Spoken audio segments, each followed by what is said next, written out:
Seja muito bem-vindo a mais um vídeo do Bible Tour. Ainda nesse vídeo agora falando do Evangelho de Lucas, o segundo vídeo falando do Evangelho de Lucas.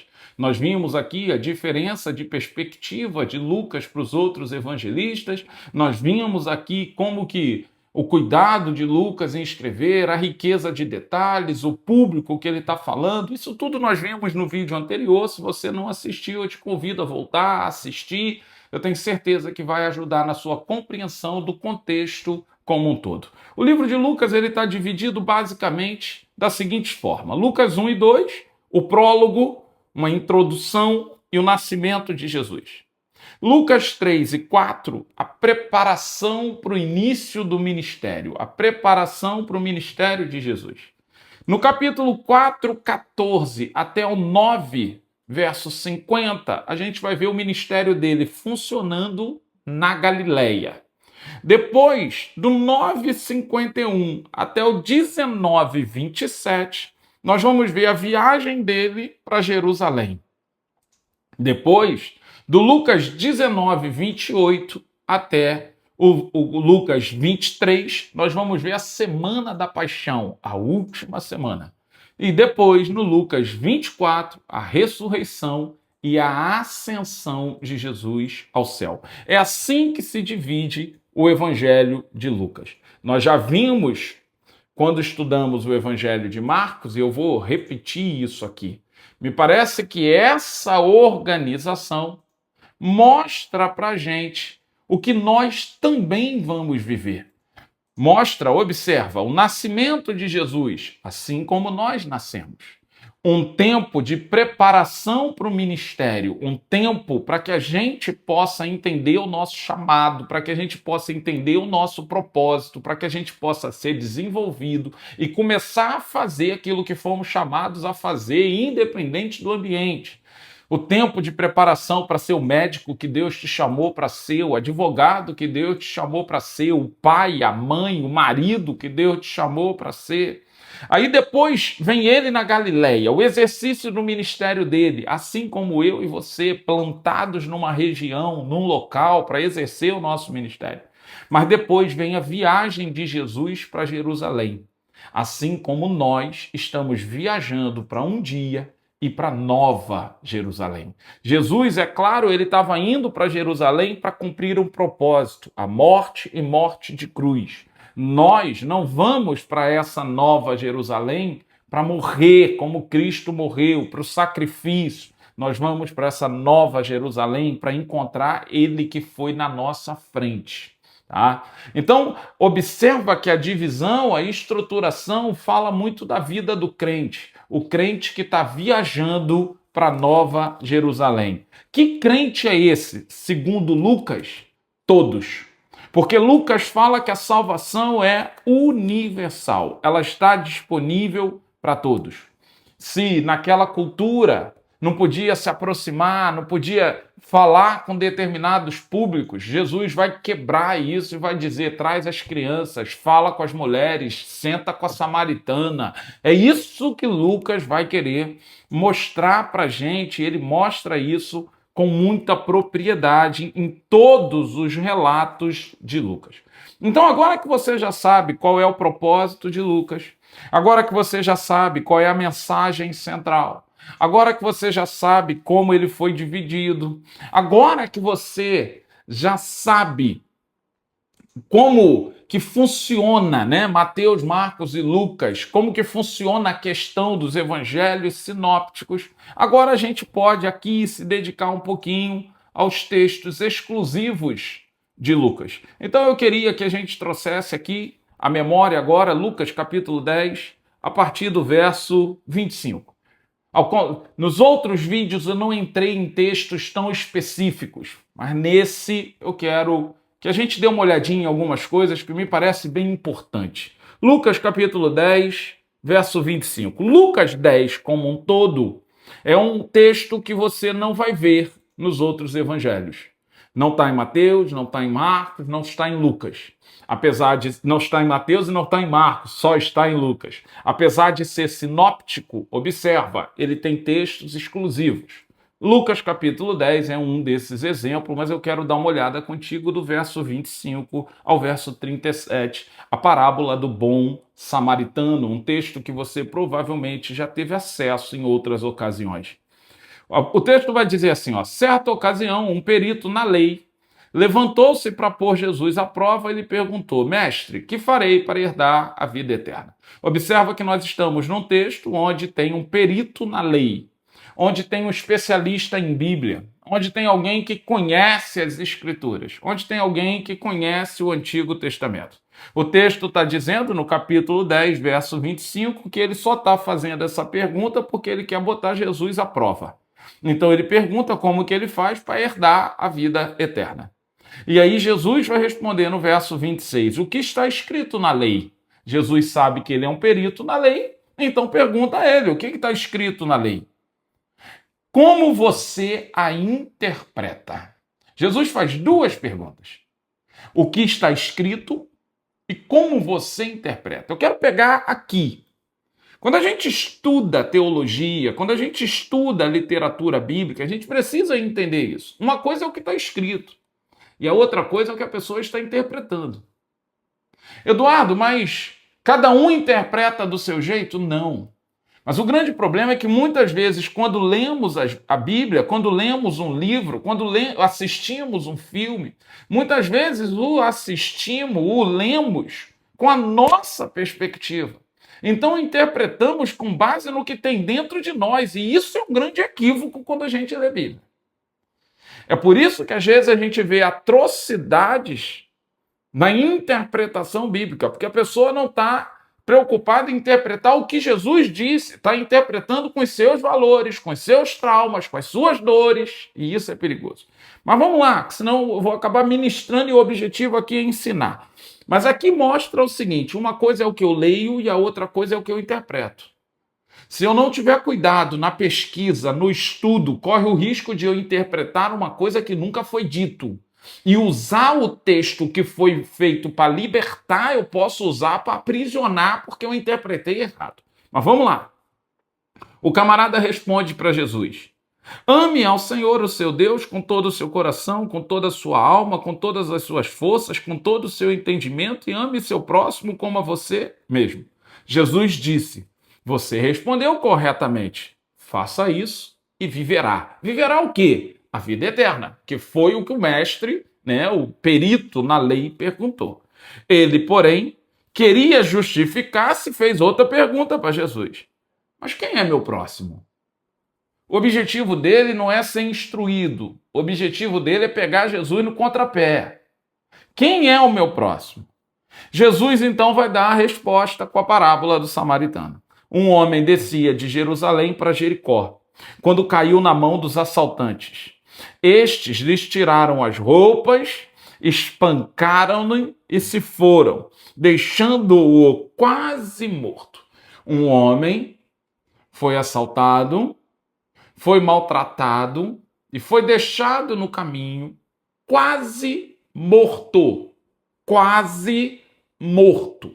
É muito importante a gente ver essa palavra morto. Eduardo, por que você está entrando nessa riqueza de detalhe nesse texto? Porque a gente está fazendo um tour pela Bíblia. E eu quero mais do que te ensinar a ler. Eu quero que você aprenda a interpretar. É lógico que eu não consigo em todos os vídeos aqui entrar em detalhe em todos os textos, porque senão ia ficar enfadonho para você. Mas observa que um detalhe aqui é muito importante, a palavra quase morto. Por que é importante? Porque no Antigo Testamento, a gente não viu ainda o Antigo Testamento nessa jornada, mas você que conhece um pouquinho de Bíblia vai saber. No Antigo Testamento, se alguém encostasse num morto, ele era considerado impuro. Ele não poderia exercer o seu ofício no templo, porque ele era impuro. Observa que o texto está dizendo que a pessoa foi deixada quase morta. Mas vamos lá. Verso 31. Coincidentemente, ou seja, na mesma época, no mesmo momento, no mesmo período, um sacerdote descia por aquela estrada. Tendo visto o homem, passou pelo outro lado. Ou seja, um sacerdote está vindo, viu o homem quase morto e passou longe. Por que ele passou longe? Eu já te dei a informação. No Antigo Testamento, se ele encostasse em um morto, ele estaria impuro. Ele, enquanto sacerdote, não ia poder cumprir o ofício sacerdotal durante um tempo porque ele tocou no morto. Tudo nos leva a crer que quando ele passa longe é porque ele não tem a certeza se aquele homem está vivo ou morto. Então, na dúvida, ele mais preocupado em atender a lei do que ajudar o próximo, ele passa longe. Aí Jesus vai continuar. De igual modo, um levita. Quem é o levita? No Antigo Testamento, levita são todos da tribo de Levi, todos que trabalham no templo.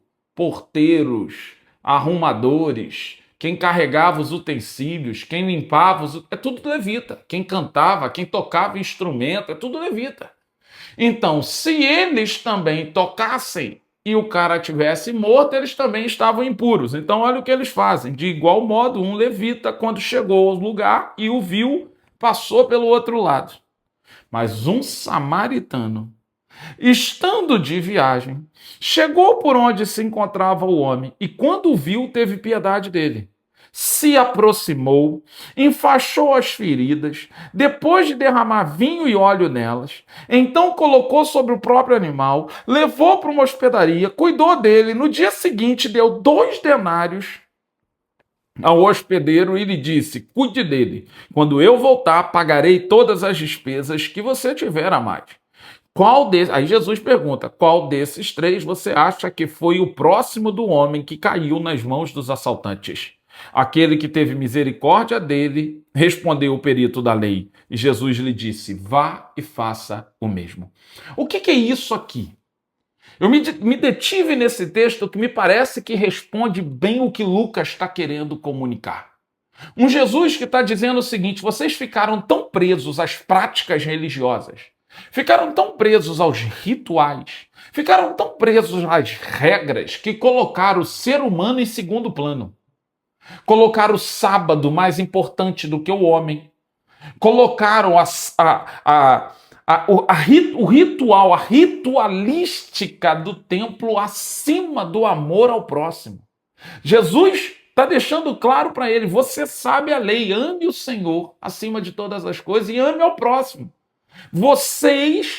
Jesus não usa o exemplo por acaso. Jesus está dizendo: os sacerdotes, os levitas, estão priorizando ritual em detrimento de pessoas.